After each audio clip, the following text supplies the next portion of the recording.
Hey guys, so today we're going to pick out the perfect pine cone for our painting.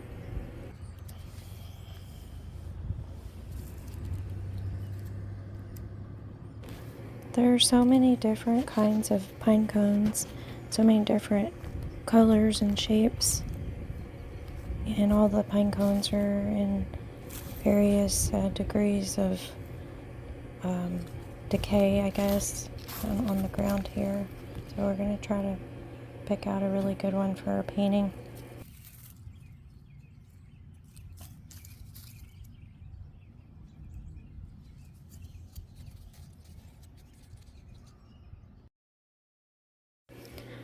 Okay guys, so I've come up with two methods for painting the same pine cone, and I've tried to simplify it for you as best I can.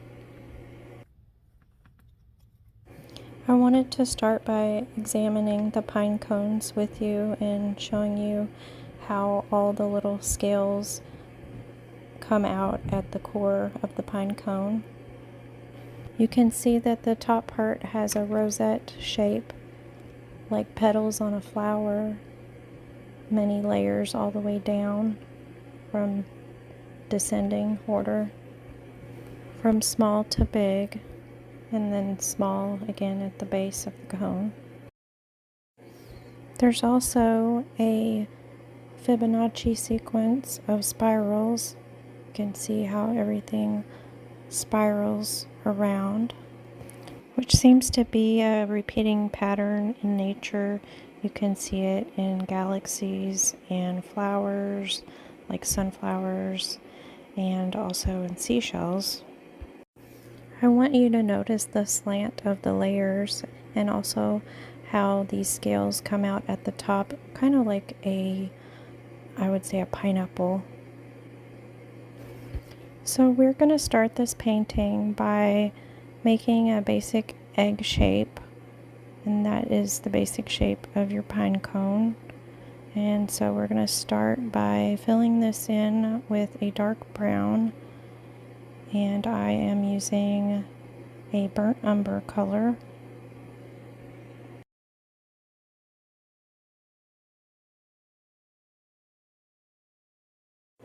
Next we're going to take a dark black to make our core in the center. And so you'll notice on pine cones that at the core everything is in shadow. It's not getting a lot of light in there, and towards the edges things become lighter as the light can get into the layers. So if you remember the yellow outlines where I had traced how these scales slant downward, that's what you're looking for in the shape. So you have them layered on top of each other in a slanting spiral downward like this. And that has been the easiest way for me to locate the scales without meticulously drawing everything. And you don't have to be too exact with this. I actually made my egg shape much larger than the actual pine cone for this video, and I ended up making my pine cone a lot fuller with a lot more scales. But you get the general idea of how each scale is layered and follows this downward slant.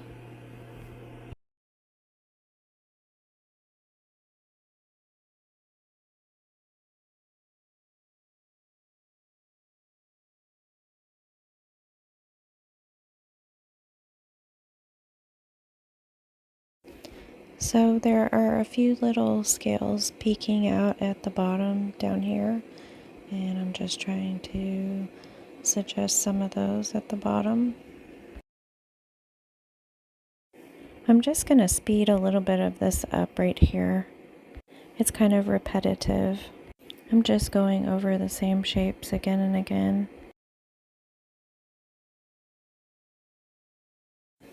I actually was working with a much more frayed brush, and I had to get a more refined brush, and I am going around the edges and lengthening some of these outer scales, you would call them.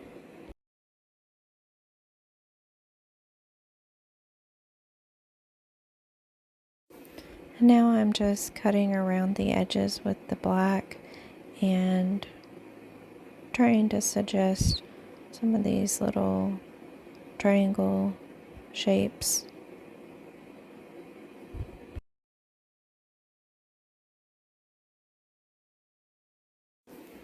You want your individual scales to emerge into the light from that dark core where it's not getting any light.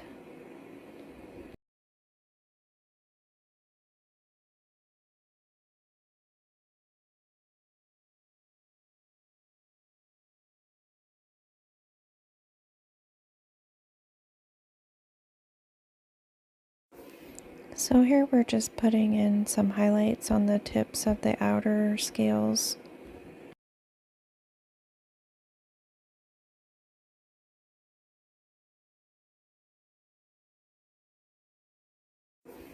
I'm just kind of booping the tips with my brush here. Boop, boop, boop. It's a lot of dabbing. So you can just go in with lighter shades to highlight those outer tips so they stand out more, and leave your core dark black so you can see that depth in there, and it makes things look a lot more three-dimensional. It's also a pretty quick way to paint your pine cones.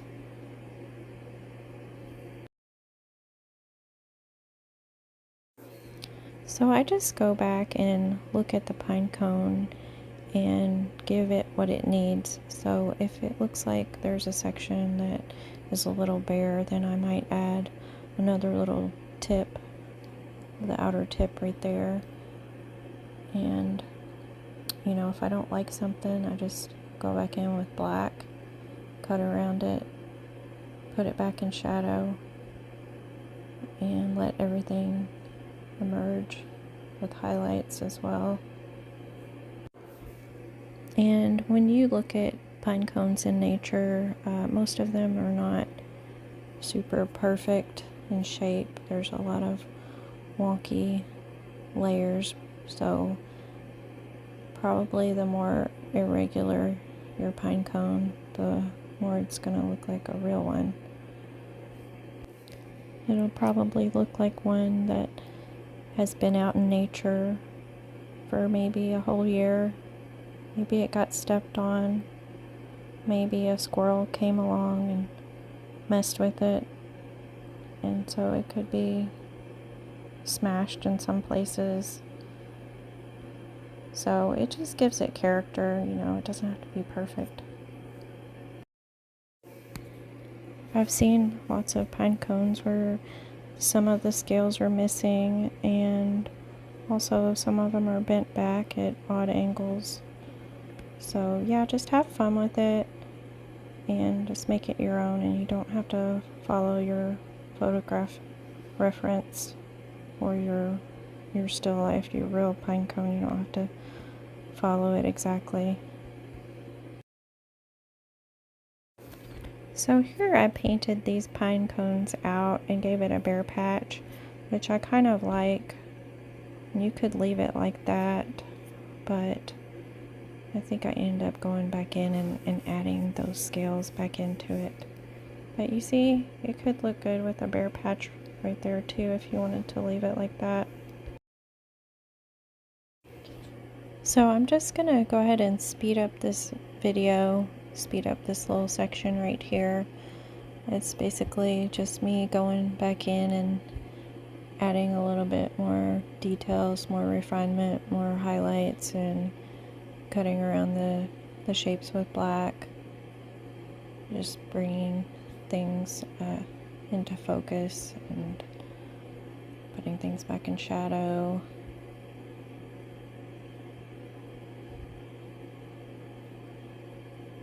And there's a few highlights I added to the bottom. I mixed some brown with white. That's another fun thing you can do with these pine cones, is have different shades of black, gray, and brown. They usually do have a lot of different colors in nature.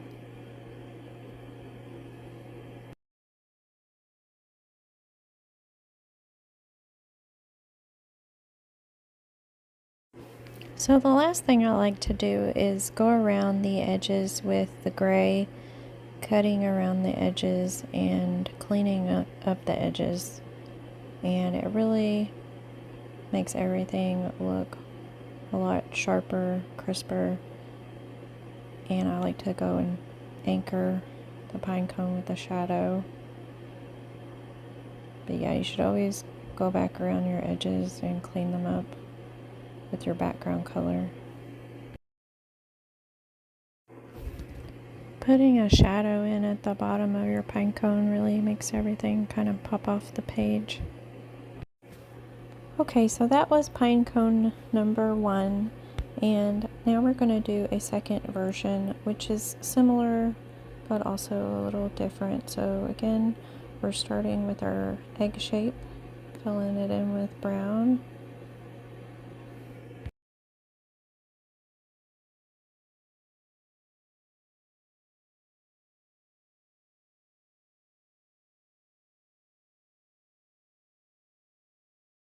Okay, now we're going to add our black center core.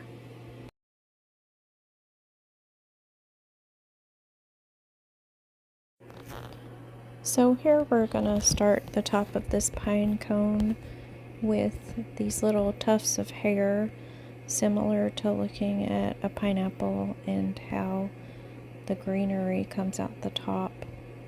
And we're going to continue with these kinds of strands going all the way down the pine cone, almost like little tufts of hair.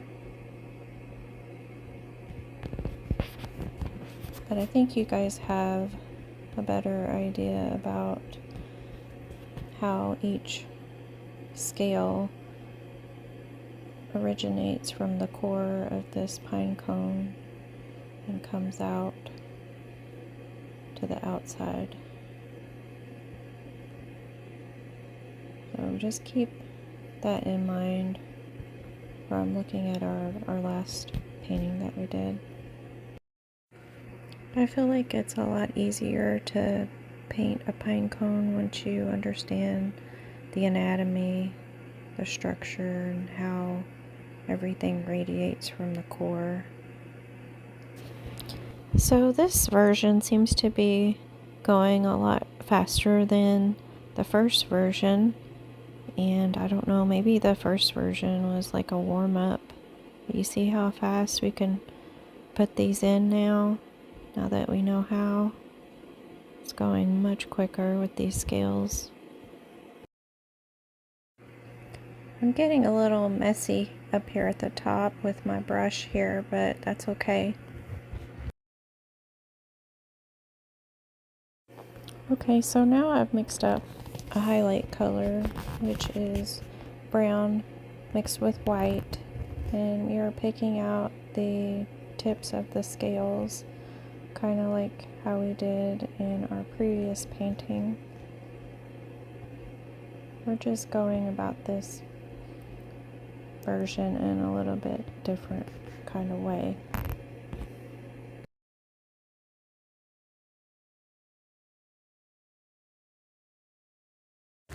So I've taken more white to my mixture to intensify the tips of these pine cone scales to make them stand out a little bit more. So I'm just going over them again.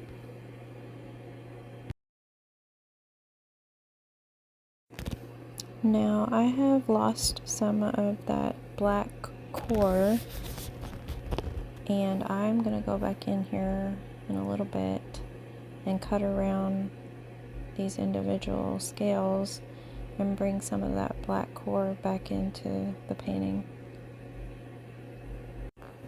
I can look at it and see that it needs a little bit more depth.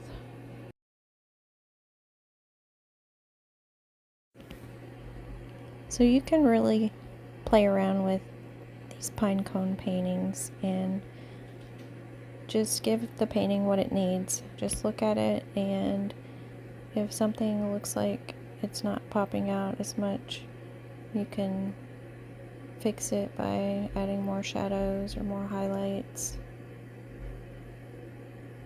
Yeah, just play with the painting and stand back and look at it. And what do you think this Pinecone needs? Does it need another scale? Does it need a little more black in the crevice? Maybe it needs a highlight on the tip.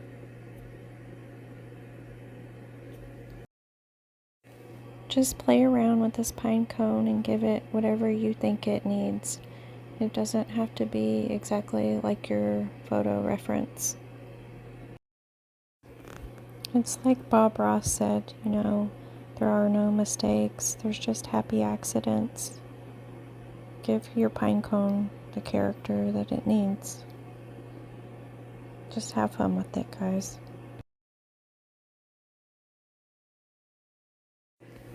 I just sort of invent it as I go. I'm really not even looking at my reference photo at this point. I'm just like, I don't like that right there. I'm gonna put a highlight, or I think that would look better with a shadow. Let's see what this looks like. So last but not least, we cut around the Pinecone with the background color, and that really helps to clean up the edges. And this is our second Pinecone, and I think I actually like this one better than the first one. What do you think? So let me know in the comments, Pinecone number 1 that we painted or number 2. This is the first one that we painted. I don't know, I kind of like this one too. It has a lot of character.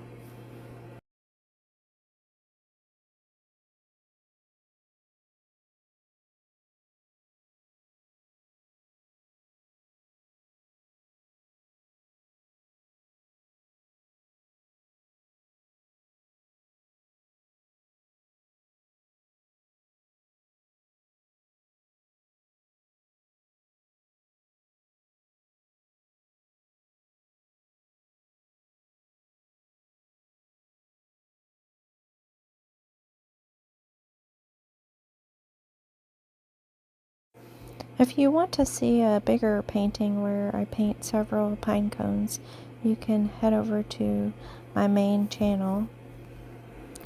And also, while filming this video, I ran into this tree that reminded me of the scales on a pine cone and how they're layered. Alright guys, I appreciate you watching this video to the end, and I hope you learned an easy way to paint a pine cone. Thank you.